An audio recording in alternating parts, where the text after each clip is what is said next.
Hi everyone, how are you? I do hope you're okay. I hope everything is going cool for you and that you're feeling good and you're having a good year so far. You can hear snoring in the background. Both my brother and my cat are sleeping together and they are both snoring. Classics are hard. They're difficult. They're not everyone's cup of tea. Whether you love them, you hate them, you try to love them, but you could not. Some of them difficult, some of them hard to read, some of them hard to follow, some of them very confusing. Gravity's Rainbow. Some of them just unhinged. Gravity's Rainbow again. But you still want to read them. You still want to talk about them. You still want to say, yeah, I've read that book. When people mention a very classic book, you still want to say, I've read the classics. Here are my favorites. And I am here to help you with this one. A lot of books changed my mind about classics, but this one honestly tops it. It takes the entire cake for classics. I have read Giovanni's Room by James Baldwin.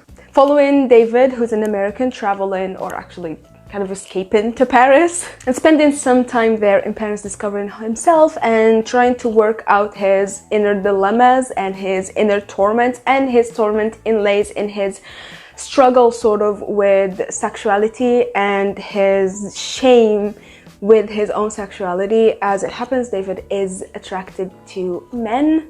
However, he does have a fiancée, Ella, that has been in Spain the duration, the entirety of the book. Well, not the entirety of the book, most of the book, the first part at least of the book, the first few parts of the book, to also discover herself. So we are just stuck with David running to Paris. His torment and shame with his sexuality is wrapped and then continues to unfold during the story in such an incredible way. So during his time in Paris and in the company of some really disgusting men, he meets a bartender named Giovanni. And after a little bit, he ends up spending the remainder of his time in Paris in Giovanni's room as a kind of as a leech, kind of as a cockroach in the house, you know.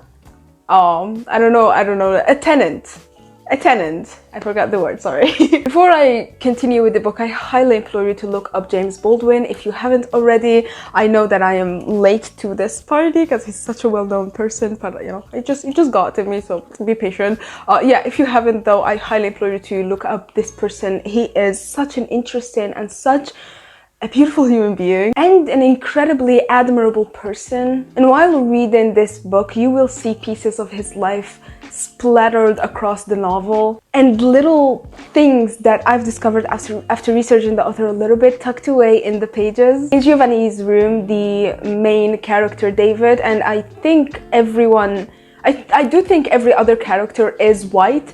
Giovanni is Italian.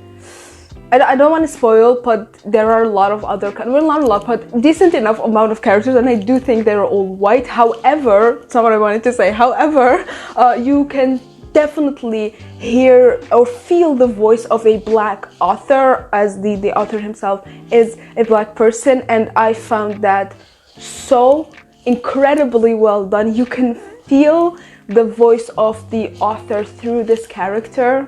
And he himself had said, the author, that this book isn't really strictly about a person being gay. It's not about sexuality. It's mostly about racism. The characters themselves just happen to be gay, which I found outstanding. Sort of entwined sexuality, homophobia, and racism in a mesmerizing meld, in an incredible, outstandingly, perfectly done meld. Truly a cocktail of talent. It is a terrible thing for an entire people to surrender to the notion that 1/9 of a population is beneath them. This is a quote from a speech that the author himself gave. It's not about the book, it's not in the book, just about the author, as this is not just a review of the book, but also just my admiration for James Baldwin. You can feel the power of his voice, the voice that I've seen researching James Baldwin in this book, and it's so rare to see that, but you see it, and it's wrapped in this, this gay sexuality dilemma wrapping, but it's so much more than that, and you can feel that, you can see it, you can read it. Love him, says Jacques with vehemence. Love him and let him love you. Do you think anything else under heaven really matters? And how long at the best can it last, since you are both men and still have everywhere to go? Only 5 minutes, I assure you. Only 5 minutes, and most of that in the dark. If you think of them as dirty, they will be dirty. They will be dirty because you will be given nothing. You will be despising your flesh and his. But you can make your time together anything but dirty. You can give each other something which will make both of you better forever. If you will not be ashamed, if you will not only play it safe.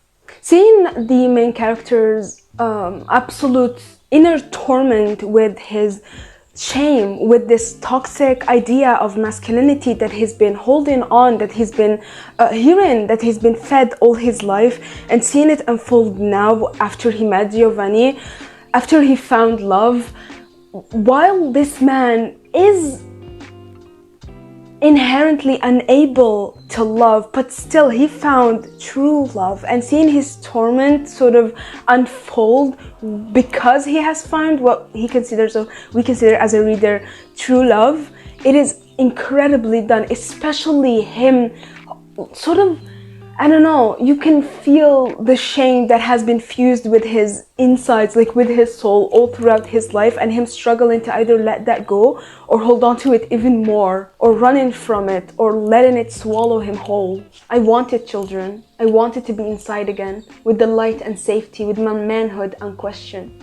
Watching my woman put my children to bed, I wanted the same bed at night, and the same arms, and I wanted to rise in the morning, knowing where I was. I wanted a woman to be for me a steady ground, like the earth itself, where I could always be renewed. It had been so once. It had almost been so once. I could make it so again. I could make it real. It only demanded assured heart strength for me to become myself again.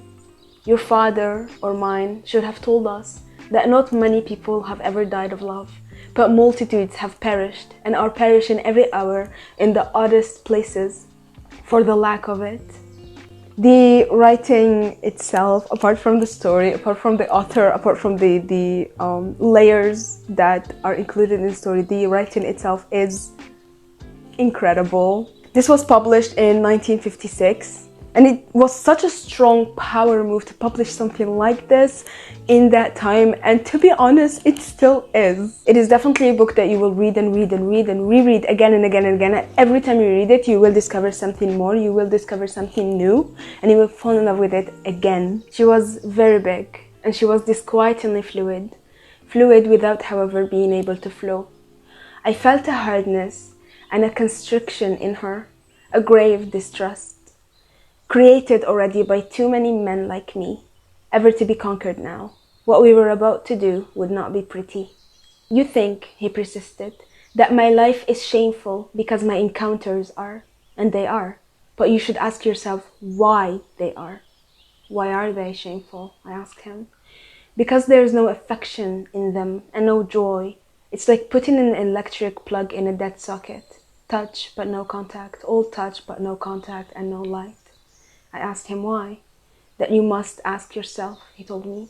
And perhaps one day, this morning will not be ashes in your mouth. Pia and Marie to bed, scowling over the eternal problems of the Sioux. The shop, the church, the unsteady state, those walls, those shuttered windows held them in and protected them against the darkness and the long moan of this long night. 10 years hence, little Jean-Pierre and Marie might find themselves out here beside the river and wonder, like me, how they had fallen out of the web of safety. What a long way, I thought, I've come, to be destroyed.